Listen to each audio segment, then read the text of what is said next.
I'm Julie Williams, and today I'm going to be reading my second story, titled The Gift of a Grandmother. I'm sitting at the breakfast table with my brother and sister when my parents give us the news.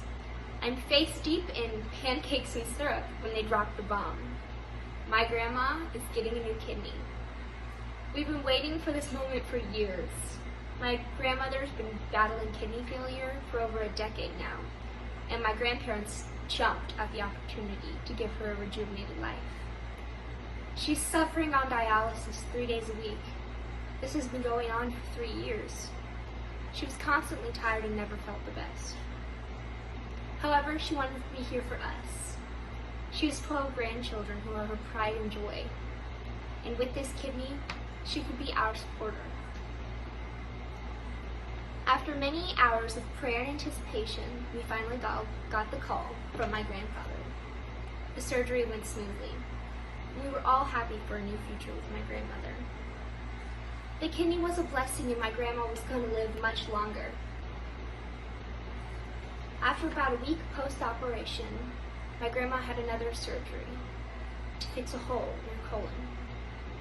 They put in a colostomy bag because of it. After that, she had 6 more corrective surgeries to fix holes in her colon caused by ulcers.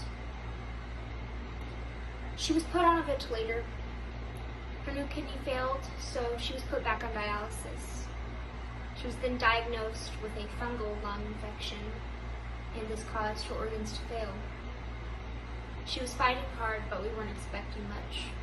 She understood what was going on when she wasn't sedated. We couldn't visit her, but we could FaceTime. She slowly started learning to write again, but she still couldn't talk. Things started to look up again. I could feel the love of my grandma through that spring. On December 4th, 2018, I was at school. This was 2 months after her initial surgery. The days at junior high drone on, and this was nothing special.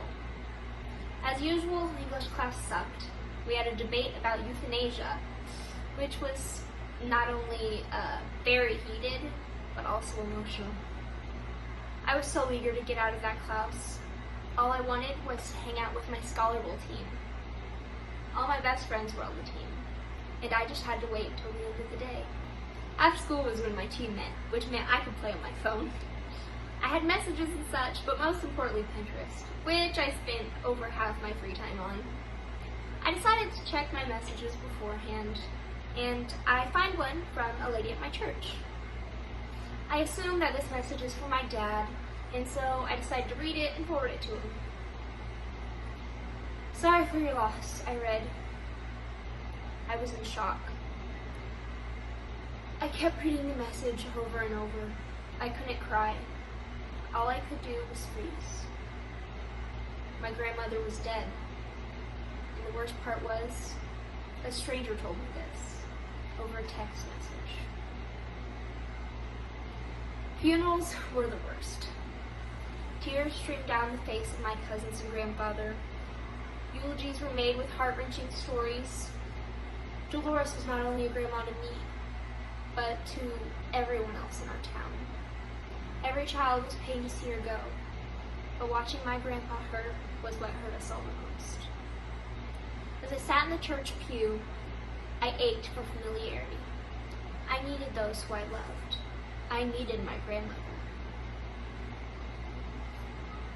Unknowingly, my friends from my current church started filling in. They had made a long drive for my family.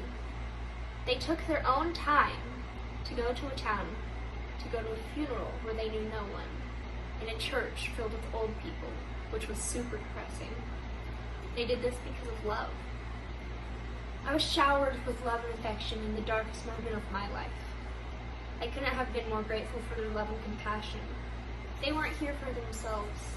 They were here for me. I knew that day that those were the type of friends that you can count on. Those were the type of friends that you wanted to have, and the type of friend that you wanted to be. That was one of the most valuable lessons I could ever learn. I can use this lesson to help my friend when her grandma passes away. I can use this to help my boyfriend when his mom dies from stage 4 liver cancer. It's hard, but I know how to pay it forward now.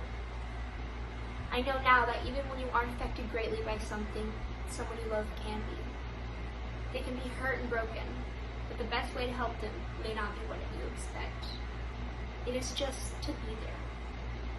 To be their familiarity and to love.